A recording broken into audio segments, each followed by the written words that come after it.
अस्सलाम वालेकुम। Last video में डिस्कस किया था चैप्टर नंबर 2 के टॉपिक लॉ ऑफ डिमांड को। आज की इस वीडियो में डिस्कस कर रहे हैं सप्लाई को, कि सप्लाई क्या होती है। तो आपको डिमांड की डेफिनेशन अगर आज याद हो तो हमने क्या डिस्कस की थी। Demand is a quantity of goods which a consumer are willing and ables to buy at a different price level. यहाँ पे आपने दो वर्ड्स बस ऐड करने हैं, कंज्यूमर की जगह सेलर आ जाएगा और बाय की जगह सेल आ जाएगा। क्योंकि अगर तो आपका जो है बायर मुख्तलिफ प्राइस लेवल पर मुख्तलिफ चीजों को जो है वो ले सकता है मार्केट में, तो इसी तरह आपका जो सप्लायर भी है वो मुख्तलिफ चीजों को मुख्तलिफ प्राइस लेवल पे जो है वो बेच भी सकता है। अगर मैं बात करूं चीनी की, जिसकी हमने एग्जांपल जो है डिमांड में भी ली थी, चीनी आपको 62 पे भी मिल रही है, आपको 82 पे भी मिल रही है।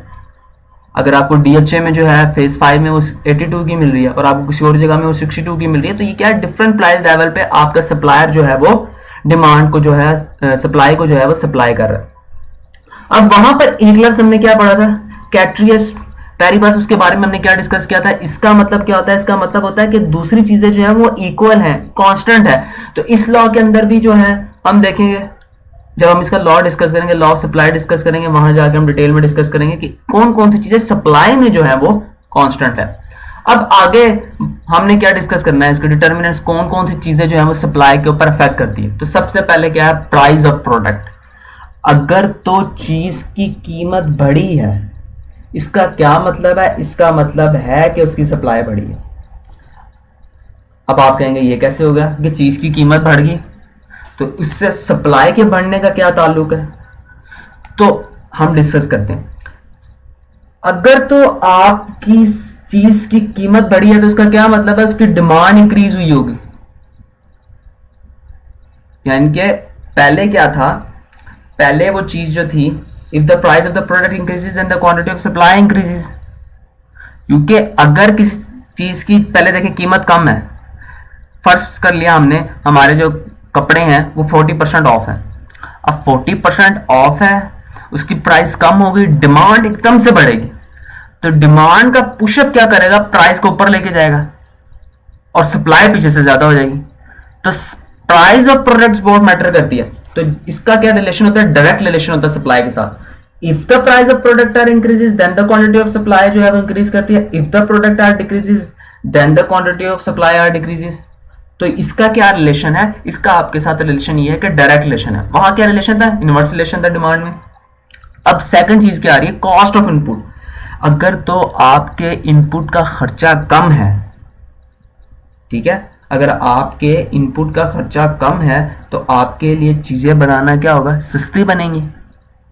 ठीक है, चीजें सस्ती बनेंगी ना, यानी कि आपके पास availability of factor of production जो है वो जो है सस्ते हैं, तो आपके लिए चीजें बनाना जो है वो आसान होंगी। यानी कि कॉस्ट ऑफ प्रोडक्शन आपके पास जो है वो मौजूद है। If the cost of production are increases, अगर वो बढ़ गए तो सप्लाई क्या हो जाएगी, कम हो जाएगी। क्यों, क्योंकि अब जो है उस चीज को बनाने का खर्चा ज्यादा है। अगर हम इसकी एग्जांपल से इसको जो है वो करना चाहें, लेट्स सपोज आपने ले लिया एक मार्कर। मार्कर क्या है, इसे बनाने के लिए आपको चाहिए प्लास्टिक इंक। अगर प्लास्टिक लेट्स सपोज मिल रही है आपको 2 रुपए की, 2 रुपए का मार्कर के ऊपर प्लास्टिक लगता है और 2 रुपए की इंक लगती है, 4 रुपए में मार्कर तैयार हो जाता है। अब आप ज्यादा मार्कर बनाएंगे 4 रुपए में, लेकिन आपके पास पैसे ही 10 रुपए हैं, 2 मार्कर बना सकते हैं।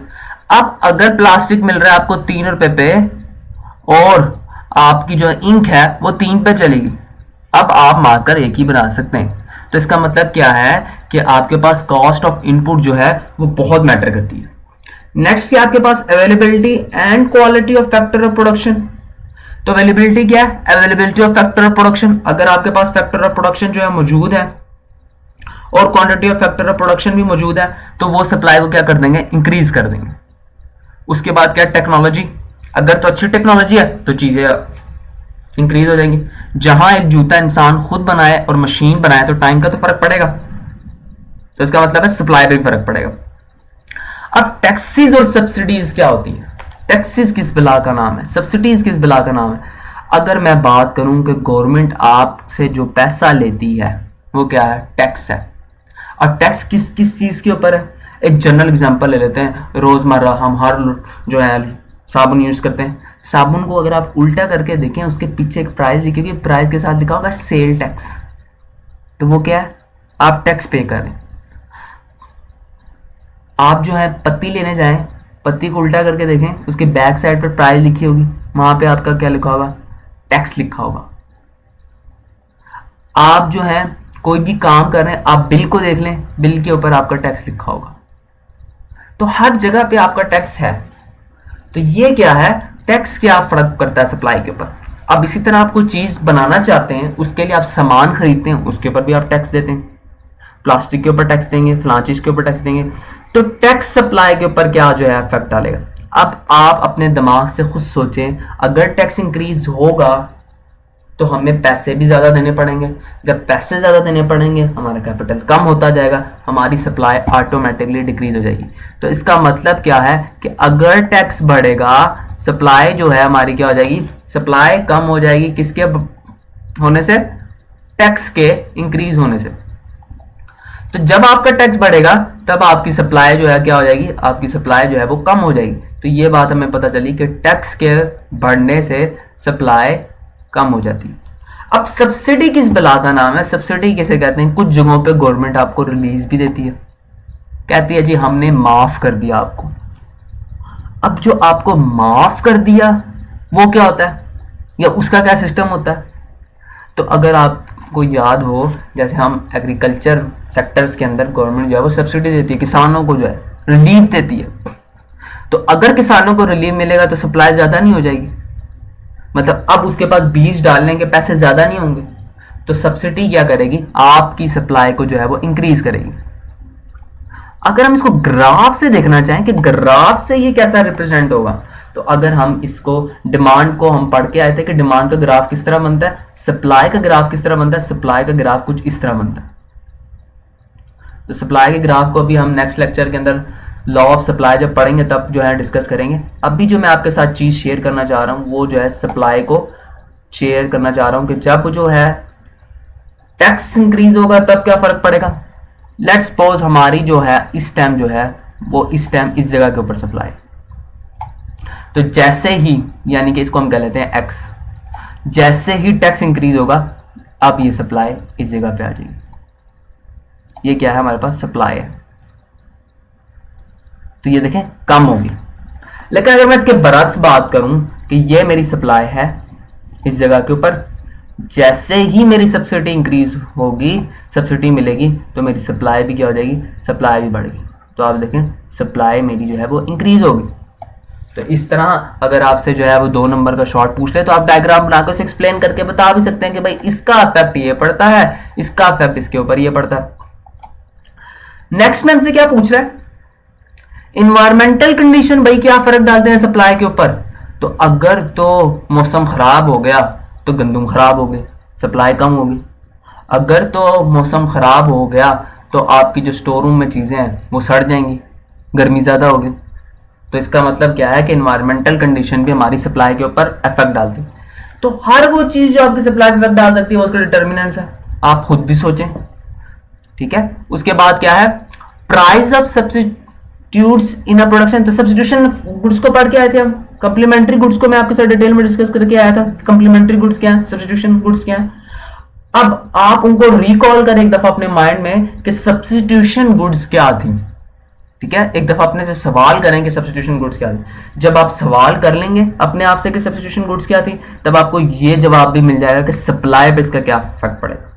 जब if the price of production increases, अगर किसी सब्स्टिट्यूट गुड्स की जो प्रोडक्शन की प्राइस है वो इंक्रीज करती है, then the supply of main product decrease.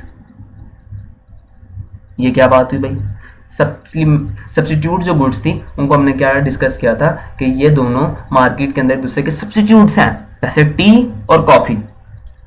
अगर तो कॉफी की प्राइस इंक्रीज होगी, ठीक है, तो क्या होगा, तो दूसरी गुड्स है उसकी सप्लाई जो है वो डिक्रीज हो जाएगी। If the price of substitute goods in the market is increases then the supply of the main products will be decreases.